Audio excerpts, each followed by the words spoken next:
So yeah, I know we're a little bit late, but um, we got to do every week's parsha, And I wrote a lot this week. I mean, last week at least. I had so many ideas, you know. Eliezer, Abraham's servant, being Caleb being a reincarnation of him, and just all these different amazing ideas came out last week. But I want to really in the idea of Shalach and talk about it and kind of culminate the Torah portion and lead us into Korach. And so it's a very, very, very, very fascinating and important idea because everyone talks about when they talk about this parsha, everyone says evil eye, lashon hara. This is what happened, lashon hara. The Miraglim spoke lashon hara, right? But I want to go even deeper than that. I want to go past the normative pashat of what this parsha is about, and we're going to go somewhere really amazing. I want to talk about anxiety, right? And the definition of anxiety is something that literally, like, so much of the world exists, especially Americans, have so much anxiety, meaning that we're always concerned about things that may happen, could happen, and it dominates our life. And anxiety is such a powerful element that it increases the blood pressure. People who have severe cases of anxiety have to take medication. And there's even people that suffer from anxiety to the point where they can't even leave their houses. And they're completely dominated by this concept of irrational fears, like things that don't even exist. And sometimes I feel like the worst anxiety is the anxiety that is connected to things that could happen, right?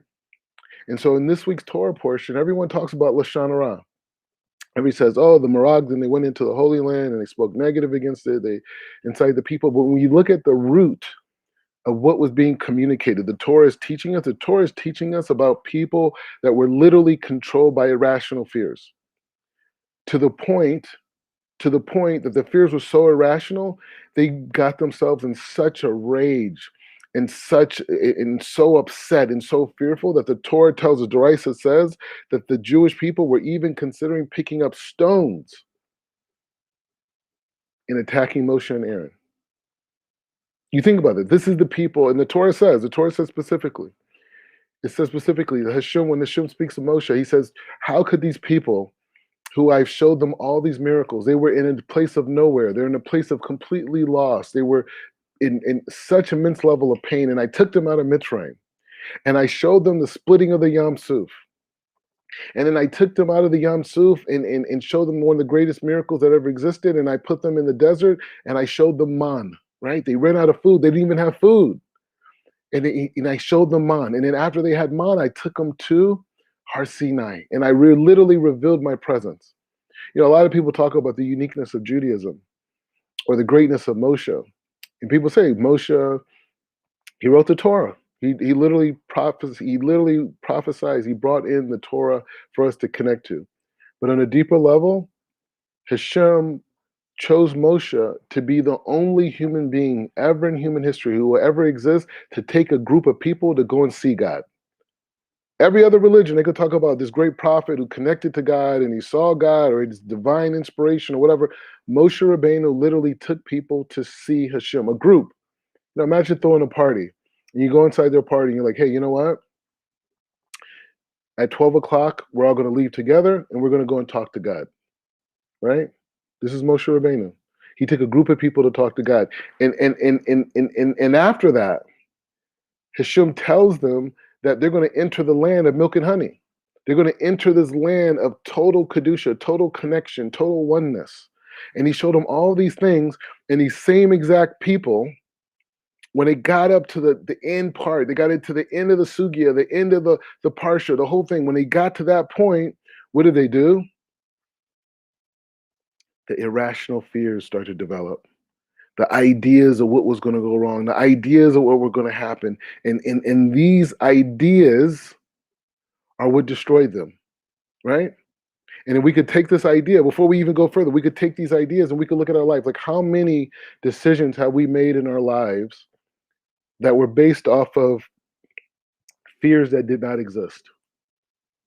How many business deals, how many relationships, how many um, experiences, traveling, revealing things about ourselves, being vulnerable, all these different things were dominated because we had these irrational fears about life, things that not exist. And in this Torah portion goes even deeper because it's not even just irrational fears. There's rational fears.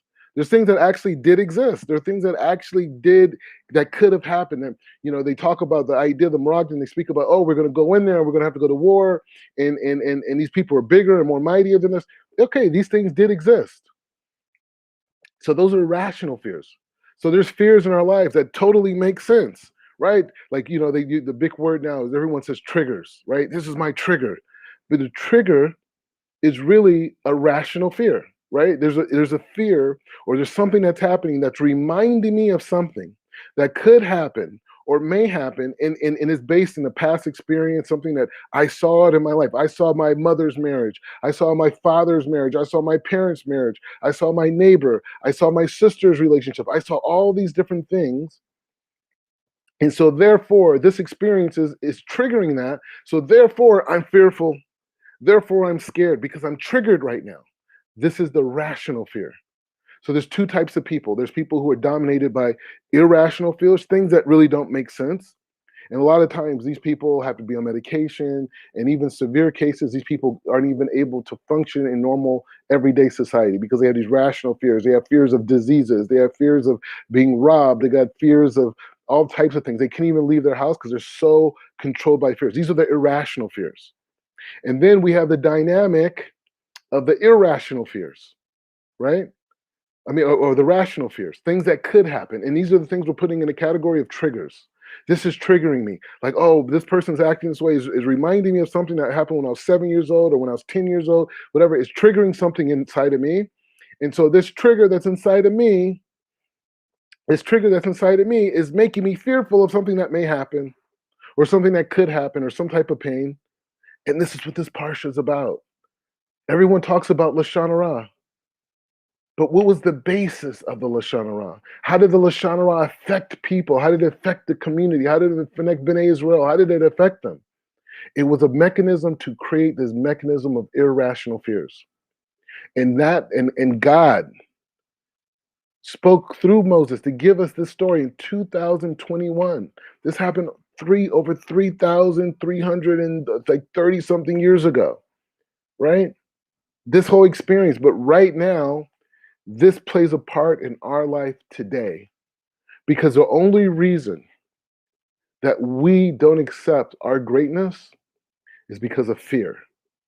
Is because of anxiety. And we don't accept that. We don't accept that we can do anything in this world. Any thought that we have that comes into our mind is given to us by Hashem because we're supposed to achieve a level of greatness beyond our imagination. People talk to me all the time about converting to Judaism and all these different things. And the truth is like this. I don't know, maybe it's controversial and say, I don't know. But the point is like this. This is the truth. This is the emes. This is a person who's been through the process, a person who's excelled in the process. The truth is like this. In order to have a happy life, you do not need to become Jewish. You don't. You may need the Torah. You may need 7 B'nai Noach. But you do not need to become Jewish to have a happy life. You do not need to be Jewish to have pranasa, have money, resources. You don't need that. You may need the Torah, but you do not need to become Jewish. You don't need to become Jewish to find your soulmate, right? On a certain level, right? Because when a person converts, that soulmate that they were supposed to be with in a pure connection, they're able to finally do it. But overall, a person does not have to become Jewish to find true love. They don't have to do it. And you can say anything else. So what is the purpose of studying the Torah? What is the purpose of taking on the 613 mitzvahs, right? Why mitzvot? Why? Why take this on? What's the purpose of it? What does it do for you? Because you could be a very functional person. Judaism says and teaches us that you do not need to become Jewish to go into Olam Haba. right? To go into what people call the paradise, to the endless road, to the connection to God in the afterlife. You don't need to become Jewish for that. You just need to be a good person. Other religions say you got to convert to us.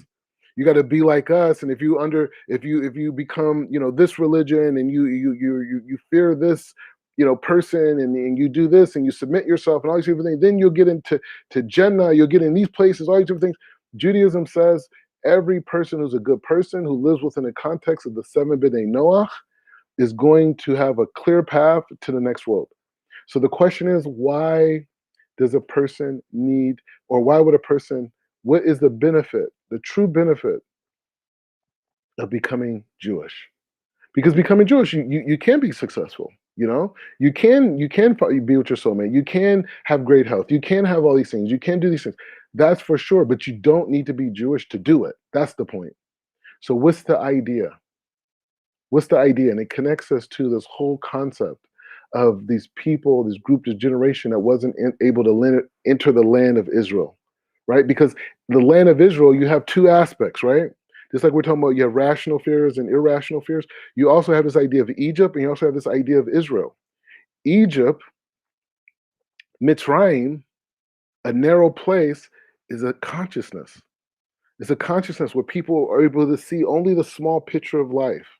And the small picture of life makes them feeble, makes them weak, makes them make bad decisions, destructive decisions, self-sabotaging decisions. What's the self-sabotage?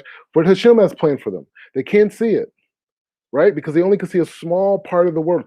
This is what Egypt represents. Yes, there's an Egypt. Yes, there was a Pharaoh. Yes, there was all these things, the plagues, the whole thing. All these things exist, for sure.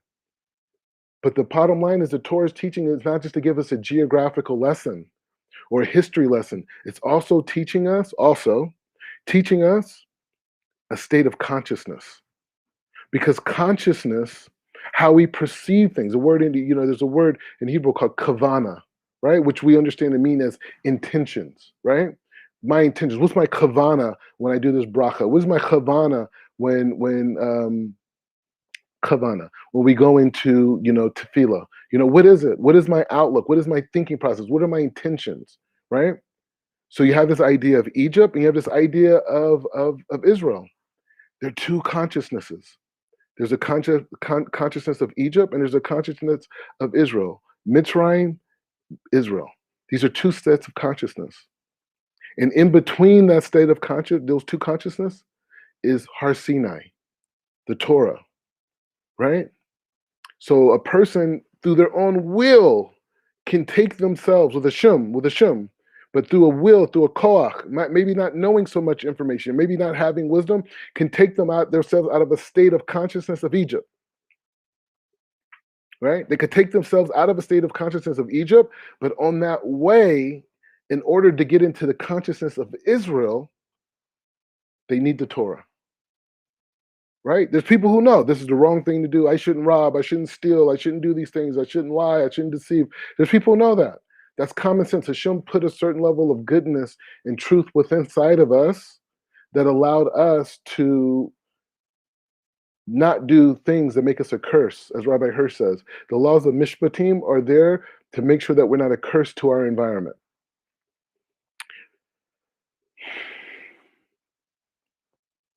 So let's go deeper. Every day we're battling these two consciousness. Every day we're battling the consciousness of Mitzrayim, and we're battling the consciousness of entering the land of Israel. Every single day. Every single time that we have an irrational thought, every time we have a rational fear, this is part of Mitzrayim. Israel is another state of consciousness. This state of consciousness of Israel teaches us and shows us that everything that we're doing is good. Everything that Hashem provides for us is good. Every struggle, every challenge that we have is good. Every success that we have is good. But we have to have the consciousness of Israel. This is the battle. This is the battle we have every day. This is the concept that we deal with every day. And this is what this Parsha is going into. But the Parsha goes even deeper. The Parsha goes into this concept and says, hey, you know what? Let's go deeper into it. Let's understand the psychology of a person who leaves their Egypt, the person who receives their Torah. And then right before they get into the full-blown consciousness of seeing the big picture, which is the consciousness of Israel, what do? They have these tremendous irrational and rational fears and anxieties. And for some people, they don't make it. They miss out on the greatest opportunities of their life because they were not able to make it past overcoming this irrational fears and thoughts. And who overcame it? Caleb overcame it. Yeshua overcame it. And the rest of the Miraglim didn't.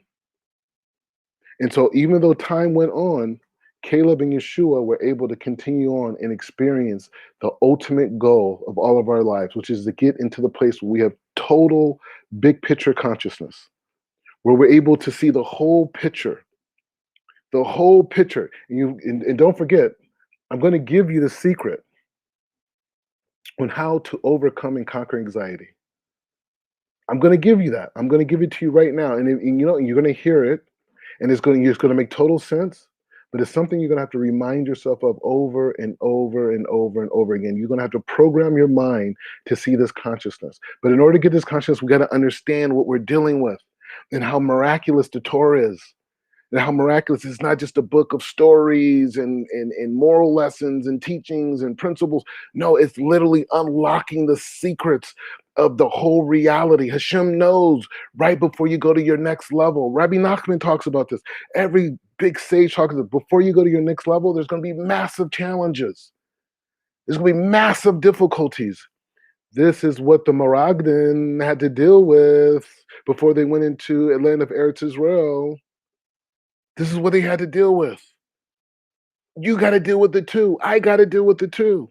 Everybody has to deal with massive thoughts of anxieties and fears of things that are rational or irrational before they go to the next level, before you achieve your goal. And that's to be a warning sign that you're on the right path. Maybe not a warning sign.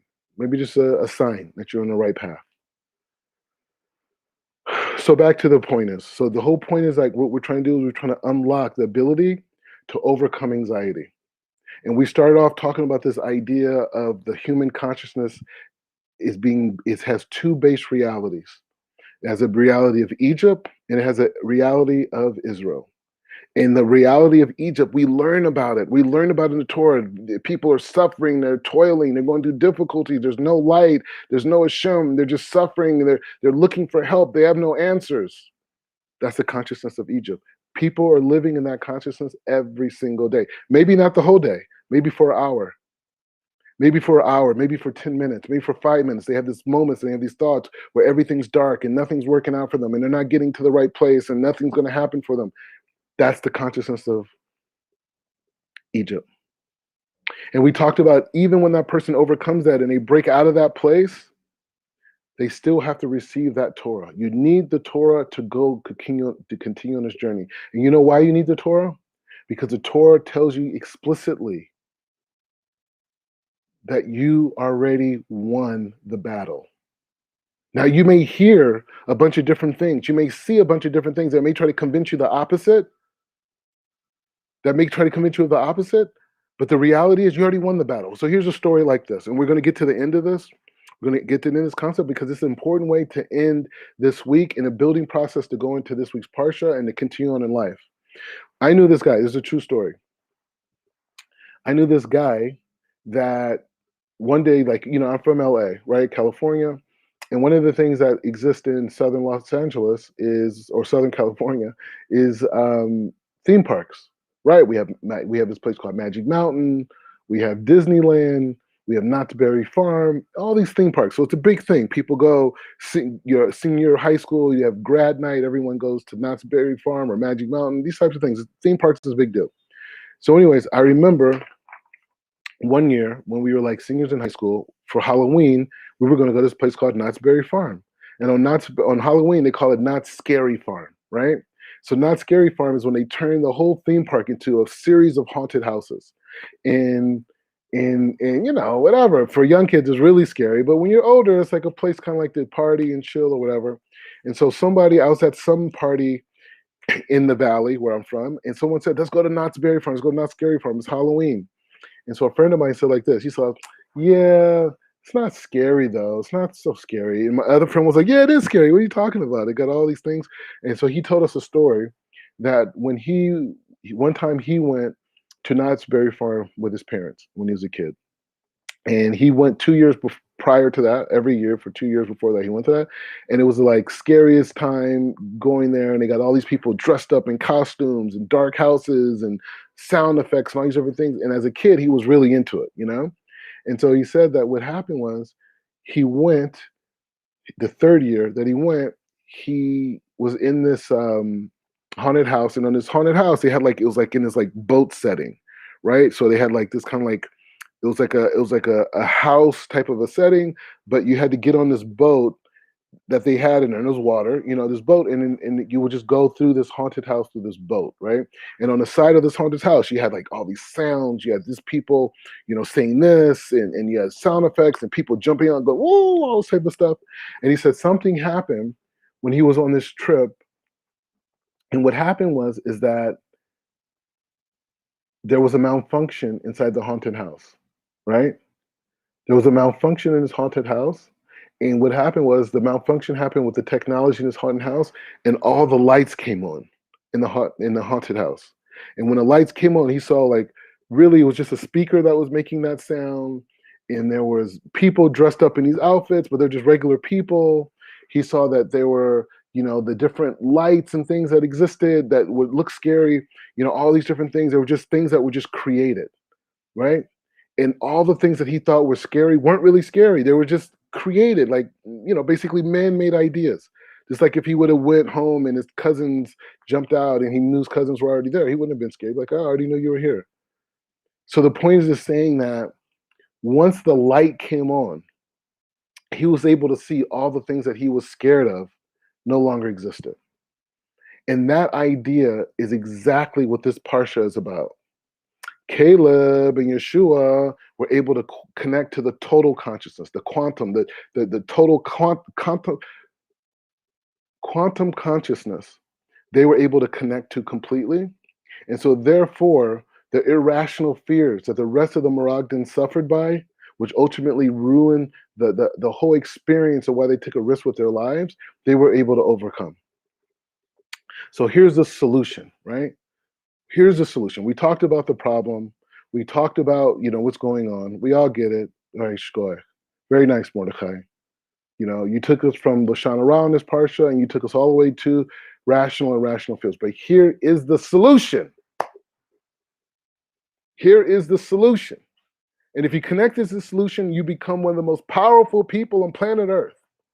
And you're going to be a person that's going to for sure experience the ultimate potential in this lifetime that Hashem had planned for you. We connect to this idea. I'm saying this with complete confidence.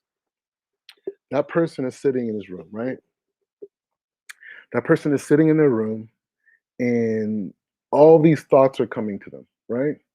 All these thoughts. This is going to go wrong, and that could go wrong, and this could go wrong, and that, and this person's doing this, whatever. It's like, like your kids are going out, right? You have kids, and they go out to play, and they go out and the whole thing, and so you just kind of like, you get worried, like, oh my God, this could happen, that could happen, all these different things. Or you're in a relationship, and it's girls' night out or boys' night out, and you're thinking to yourself, oh man, my spouse or my boyfriend or whatever, is out and they're hanging out with these people, and this is going to happen, and this is going to, all these different things come to your head, right? Or you have a business, right? And you start a business, and you raise money, or you go into a partnership, and you start thinking, oh man, what if this goes wrong, that goes wrong, all these different types of things, right? You have that. So here is the solution to deal with anxiety for the rest of your life. And if you connect to this, you're out of here. So it goes like this. Whatever thought that you manifest in your mind, because every thought is from Hashem, every thought that you have in your mind is from Hashem, everything is from Hashem, every emotion you have is from Hashem. So what we're saying is that when that thought comes to your head, and it tells you all these things, oh, this may go wrong, or that's going to go wrong, or this is going to not happen, or this isn't going to work out this way. That thought that comes to your head, it's not about discounting that thought. It's not about even pushing that thought away. It's about saying, if that thought manifests in my life, listen to me. If that thought manifested into my life, that action, that manifestation is going to lead me to even a better place than I am right now. Oh, but it's a terrible thought, Mordecai. It's something that's scary. It's something that has to do with being painful and all these difficulties. It has to do with that. I'm saying if that thought were to manifest into your life, that experience will take you to the next level in your life. That will take you to your ultimate greatness. And so therefore, that thought that you're having that looks painful, that looks scary, is not something that you need to push away, but rather you need to understand that everything that God has created in this world is here to help you grow and to achieve your ultimate potential. That's it.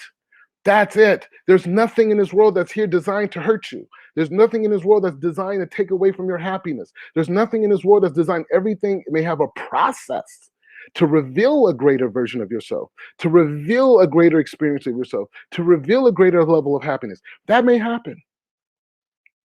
That may happen. For sure. That may happen. But the bottom line is still being able to understand that whatever that process of difficulty is, I will end up on top no matter what. No matter what. No matter what I experience, whatever difficulties I go through, that is there to help me achieve my ultimate direct. A mother, she's in labor. Her life is on the line. She's in ultimate pain. And after that experience of pain, whoosh, a whole new reality. What is it? A child. For most women, it's the greatest joy in their life. A child. It's painful. I'm dying. I'm bleeding. My life's on the ends. They're pumping blood into me. Everybody's there worried. But you know what? It leads me to my ultimate happiness. A person's in the gym, right? Let's bring it down a notch. A person's in the gym working out. They're working out. They're sweating. They're grinding. They're in pain. They're on a bench press. They're shaking. Blood vessels coming out of their head. But that is that process that they're going to have the health and the physical body that they dream of, that they want. So you're telling me that if I have a thought and I go through difficulty and that thought manifests and I get my heart broken, I become disappointed, I lose money, I lose this opportunity, this thing, because this thing manifested into my life, you're telling me that it's going to hurt me? Absolutely not. Everything that God creates is there, is going to help you, and it's going to get you to the next level you're supposed to get to. And sometimes that next level may go through a process of challenge, of difficulties, of harm, of pain, but it's only temporary. And the beauty in what you're going to experience after that is greater than anything you can imagine. Imagine a woman who hasn't had children all these years in her life, and she's in labor, and she's going through all this pain to give birth to this child. Labor could be 24 hours, 12 hours, maybe even longer. You think she would change one bit of that pain to experience the joy of feeding that child? No, she wouldn't. The person who went through business, they started this business failed, this business failed, this business failed, this business failed, and they finally get to a point where they never gave up. And this one business goes and they become a multi-billionaire. Can't say millionaire anymore. That's old school. Multi-billionaire. You think they would have changed those other experiences that taught them exactly the right things to do? We cannot judge reality with Egyptian Mitzrayim consciousness because you're only seeing the small picture.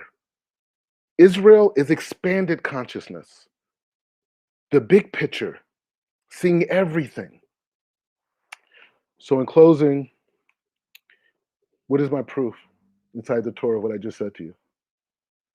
The Jewish people had these rational and irrational fears, rational and irrational. And one of the fears that they had, that they were going to have to go to war. And what happened when Yeshua and they go on, was it 40 years later? What happened? They went to war. And there were some Jews that died. But ultimately, they conquered and they became the people that allowed me to be in this place in Jerusalem right now speaking to you. So it was true. There was going to be a battle. But Hashem already told the Jewish people, he told Bnei Israel, it's going to work out. You are blessed. And this is the most important part. And if you miss this part, you're not going to connect to that core idea of transforming reality by expanding the consciousness of what the thought is. The thought says this is going to happen, but if this happened, there's a whole nother chapter 2 and chapter 3 where I'm going to be successful. And it's going to be a greater success than I ever experienced. But this is the thing. Some people, this is also a point of human nature. They get put in a situation to win, in a place to succeed. Because of these irrational fears, they get paralyzed, they stop. So what does the Torah teach us? The Torah teaches us after the Jewish people lost the opportunity to go into that land, Hashem says, you know what? I'm done. You guys aren't going in. And Moshe explained to them what Hashem says. What did the Jewish people do? They felt bad.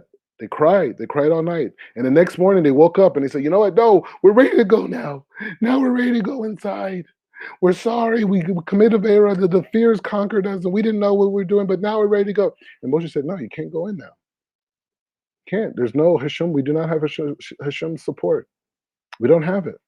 And there were some of those people that said, we're still going to go in. And they went in. And they went in and they got into war and they were defeated. And those people died.